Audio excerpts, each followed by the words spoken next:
Recently, students have been finding themselves enjoying every moment, as nothing this year is guaranteed. Emily Baldwin highlights how our track and field team is doing just that.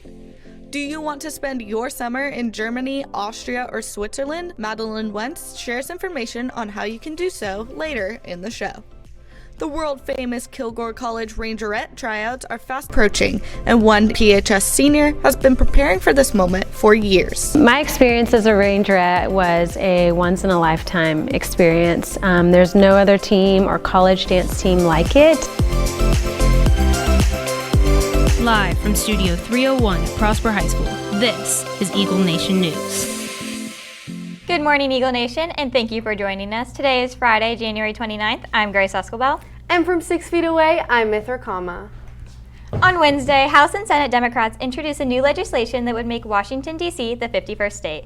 This was reintroduced in the House by Delegate Eleanor Holmes Norton, who is said to have more than 200 co-sponsors in the House. The bill was passed by the House last year for the first time and has since gained co-sponsors in a time Norton says it is needed more than ever. Wednesday, just days after Biden's inauguration, the U.S. Department of Homeland Security issued a federal alert for the first time in a year to warn of a domestic terrorist threat. According to the bulletin issued on Wednesday, information suggests that some ideologically motivated extremists with objections to the exercise of governmental authority and the presidential transition, as well as other perceived grievances fueled by false narratives, could continue to mobilize to incite or commit violence. The Dallas Opera announced the cancellation of its spring subscription performances due to COVID-19 concerns. The opera will continue to hold live outdoor opera events and socially distanced recitals in the spring season. The Dallas Opera plans to resume all of its opera performances in February of 2022. One of the many clubs available to students at PHS is the Prosper Globetrotters. Madeline Wentz has more on how you can join this club and expand your horizons. The Prosper Globetrotters has been allowing students to explore the world for the past 2 years. This club welcomes all travel-loving students to experience history, nature, and culture every summer. We have different teachers that actually take different trips, just trying to get students the opportunity to see different cultures. This summer, if permissible, students can choose to venture to Germany, Austria, and Switzerland, or England, France, and Italy. With the vaccine, we are cautiously optimistic that we'll get to travel this summer. The tour company that we actually use is EF Tours. They have a really great globalization policy and cancel policy, etc., especially in dealing with the pandemic. Traveling can often be a life-changing experience. Students will be able to try new foods, immerse themselves in different cultures, and speak with the locals in various countries. Everyone gets to vote. The top 3 trips then get to go to the final vote, and that's how students select the trip. So this is all very much student-driven. We take the students where they want to go. Students can join the Globetrotters by reaching out to Irish Mahan or Michael Logan. I'm Madeline Wentz, reporting for ENN. With the Super Bowl less than 2 weeks away and Prosper High School soccer heating up the fields, the sports world is constantly making headlines. Cade Richardson is in studio, your Game Time update. Thank you, Grace. The stage is set and the Buccaneers will be the first team in Super Bowl history to have home field advantage, as they face the defending champs, the Kansas City Chiefs, for Super Bowl 55 next Sunday, February 7th. This is Tom Brady's 10th Super Bowl appearance in 20 years of being in the NFL, but this is his first without Bill Belichick and the New England Patriots. Mavericks basketball has been a little disappointing, losing some key bench players to COVID, but a few players came back on Wednesday night against the Utah Jazz. Mavs fell 116-104, but are expected to make a run when their stars and bench players are all healthy again. They take on the Jazz again tonight at 9 p.m. Both boys and girls soccer kicked off district play Tuesday against Little Elm, with the boys winning 2-1 and the girls winning 5-0. The boys play Denton Geyer tonight at 7:30 at home, while the girls take on Geyer at 7:30. Track and field is just about to kick off, but it's tough to know what to expect from our Eagles since last year's season was canceled because of COVID-19. Emily Baldwin fills us in on what the athletes and coaches are expecting from their upcoming season. Coach Jennifer Jagoin has high hopes for her track and field athletes and their upcoming season after a frustrating season cancellation last year. We learn not to take any day for granted, and I feel like we've been working really hard, just making sure that everything we do we appreciate and we do with extra effort. I feel the girls are ready to hit the track and set some more records. The last time these girls competed in a district meet was 2 years ago, and many athletes who earned the majority of team points in the past have graduated. As a result, Coach Jagoin had to drop a brand new plan to win meets this year. This year, we even have more girls participating in field events that in the past we haven't had. So I think we're still well-rounded, and I feel like all of the events are going to be filled with talent, and I don't feel like we really have a deficit anywhere. Our team mantra this year is leave a legacy. I do think the 4x4 record's going to get broke this year. The 800 might get broke this year. I don't know. We'll just see. While coaches have had difficulties getting their teams back on track, the team captains have also struggled to find their roles in leadership as they didn't get to observe team leaders in action last year.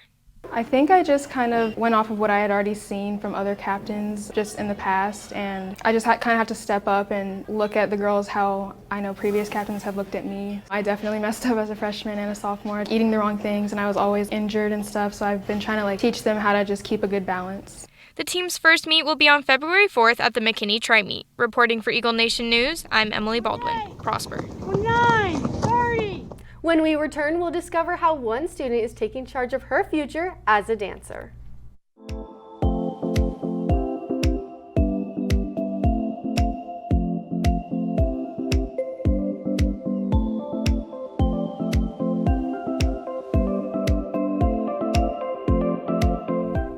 Being a member of the world-famous Kilgore College Rangerettes is an accomplishment many young dancers dream of.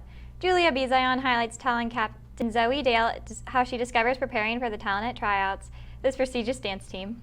Zoe Dale, Talent of the Week.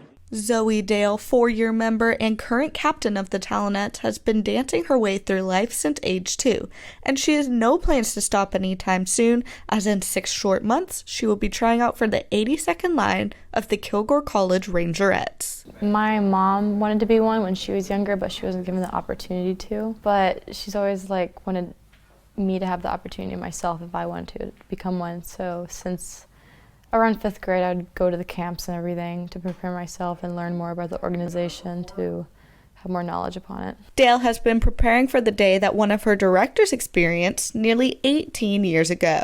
My experience as a rangerette was a once-in-a-lifetime experience. There's no other team or college dance team like it. I expect Zoe to just be her best because she's really good at what she does, and dancing is, you can see that that's her passion when she goes out and performs. But Dale's dance career won't end after her time in Kilgore. After my 2 years at Kilgore, I plan to go to Ohio State to try out for their dance team and getting a bachelor's in dance and another bachelor's degree in nutrition.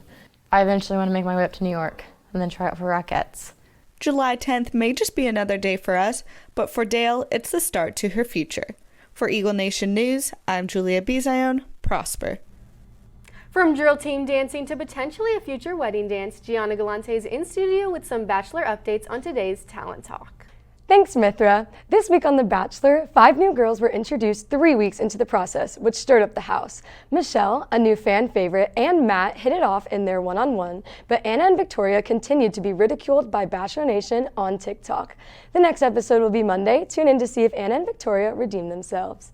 Moving on to a snack that you can enjoy while watching reality TV, Oreo's released a Lady Gaga collaboration. With a pink cookie and bright green filling, Gaga hopes to brighten people's days with the cookies.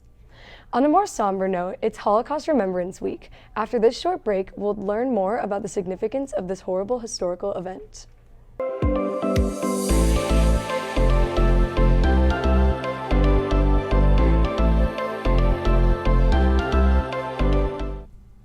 Remembering the Holocaust allows us to continue to recognize the stories and legacies of those who lost their lives during the Nazi regime. Allison Wood has information on this event and the significant lasting impact it has into our world's history. In 1933, the first concentration camps opened for the purpose of imprisoning World War II captives in Dachau, Germany. These camps would later go on to serve as infamous locations of persecution, torture, and the deaths of 6 million individuals at the hands of the Nazi regime led by Adolf Hitler. Today is the final day of Holocaust Remembrance Week, a time to honor and mourn those who suffered during this harrowing time in history and remember the stories of the victims and heroes.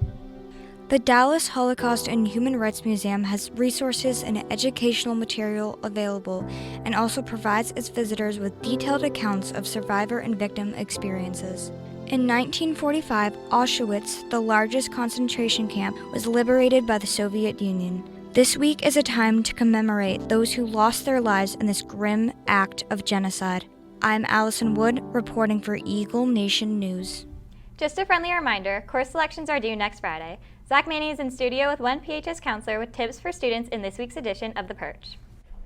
Thanks, Grace. I'm your host, Zach Manning, and here with me today, I have Miss Cooper. How are you today? I'm good. Good. So, what advice would you give to students who are struggling to complete their course selection? My first advice would be just for students to go ahead and make sure they get all of their courses in the computer by next Friday, and then not to worry about it, because counselors are going to meet individually with each student over the next 3 months, and we can make any changes necessary at that time. We're going to meet with juniors in February, we're going to meet with sophomores in March, and then freshmen in April. Well, I'm sure that'll be a lot of help. So what can students do if they want to take dual credit classes next year?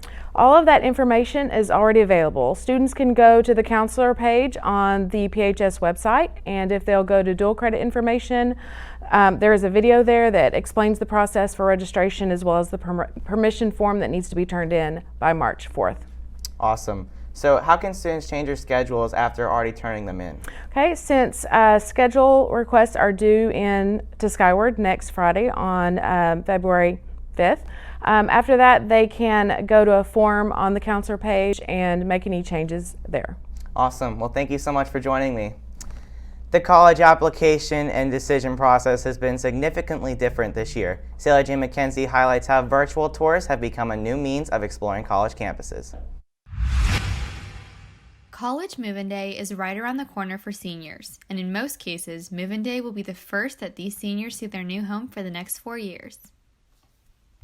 With new restrictions prohibiting visitation to college campuses, many seniors have had to pivot in a different direction with how to plan and prepare for college. Usually people don't like the college tours, but I actually loved it, and I like seeing the entire campus, and it was great. I did not do any virtual tours for the college itself, but I did do a virtual tour for an apartment complex. School counselors and administrators have been involved in making the college application process much easier.